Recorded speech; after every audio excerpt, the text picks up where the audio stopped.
Naghiwalay muna kami ng ano kasi iba-iba ang lakad namin. Kaya 1:30 na kami magkikita. Mahirap na ano. Okay. Tiktikot muna. Pasok tayo sa mall.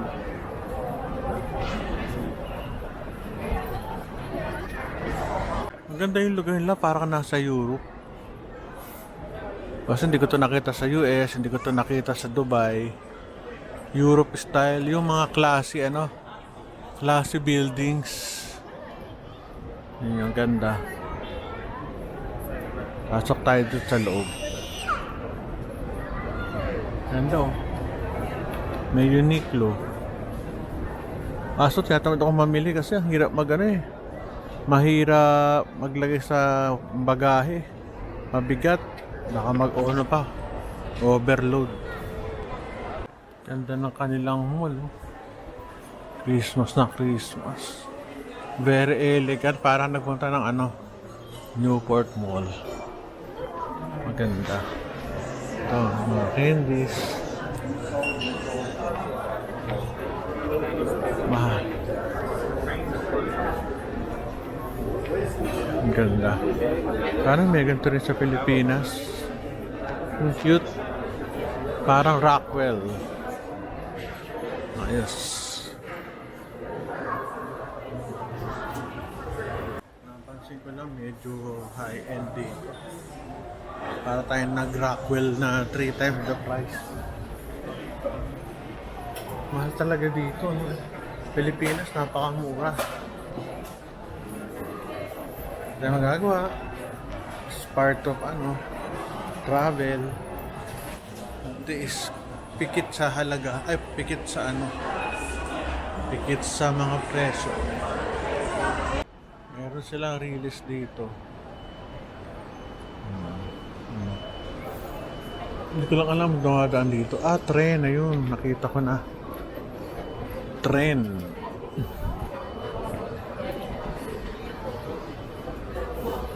Parang Hong Kong pala to. Parang Hong Kong.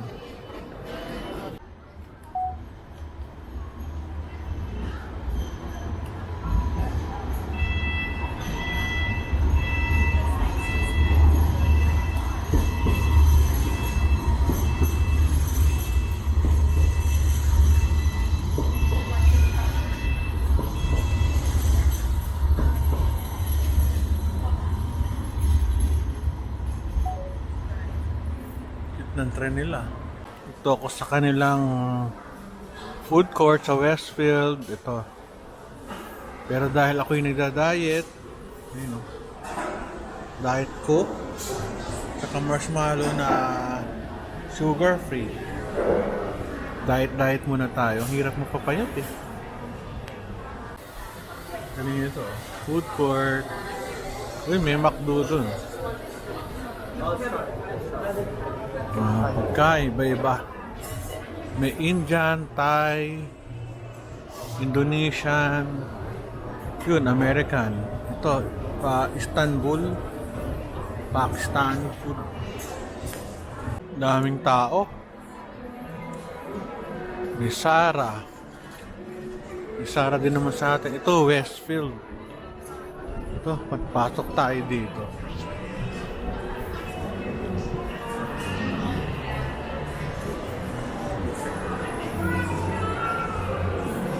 Nice. Ito, nabili ko yung aking kaibigan. Pabango.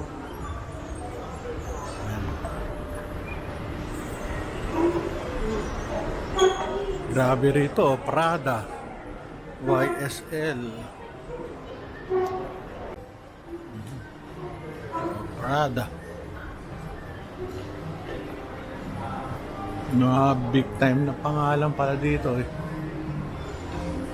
Problema, hindi ko lang pronunciation.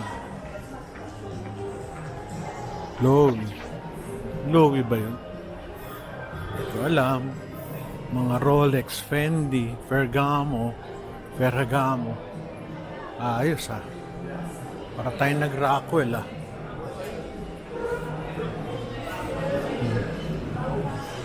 Yes. Grabe, oh. Jimmy Choo. Luxurious brand. Ito, hindi ko paano pronounce. Christian Louboutin. Golden Goose. Burberry.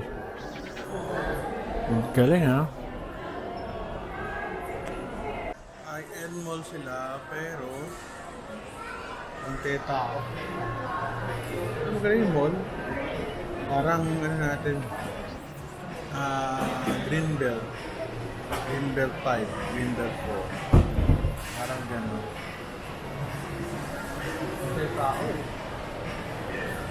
Hindi ko alam yung mga tatak na yan, mga pangalan. Kaya, iba eh, no? Hindi ako pamilyar. Medyo high-end itong ano, food mall dito. Uy, may Momo.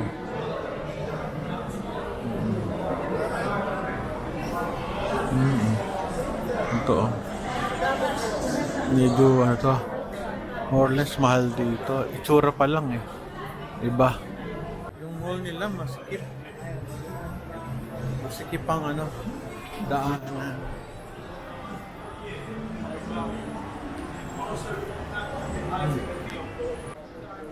Dito sa Australia, kaya New Zealand, bawat kain mo minimum 300 pesos. Mga 700 pesos. Grabe, no? Isang kapirasong meal. Actually, mga 700 ang medyo busog ka eh. 300 masyadong mura yun. 300 pesos. Kaya kung kakain ka, kada kain mo 800 pesos. Huwag ka nang magtipid, talagang ganun. Hindi, kakainin mo puro tinapay at mga tawag dito, pastry bread, sliced bread. Talagang ganun, you are in a well-developed country, mahal. Lang napansin ko, mga tao dito hilig sa shorts, talagang shorts. Body fit pa na shorts. Sa atin, bihira yung mga ganitong damit. Sa kanila short and sando dahil summer, pero ang summer nila malamig. Hindi ka rin makaka-swimming sa sa beaches nila. So, masaya. Hello. So, yun nga lang, masaya ako dito sa Australia. Meron ko binati na Indian kasi binati ako kanina eh. Grabe itong likod ko, Versace. Ganda ng bag, kaso hindi napapatok dyan. Grabe lang kung gagawin. Grabe, galing. Hanggang tingin na lang tayo. Yung na kumaluho sa mga gamit, okay na ako sa mga supot-supot. Diyan kami magkikita in 1 hour. Wala pa yung mga kasama ko. Diyan sa 2 puno na yan. Namamasyal pa rin sila. Sa kabila. Parta na sa Europe. Ganda ng mga buildings. Parta na sa Europe. Ito tayo sa Myer. Sale yung mga mga pabango. Grabe. Very good. Pero binili ko pang mukha. Facial oil serum. Grabe yung sale, 30% off. Okay, uwi na kami. Marami na kami nabili.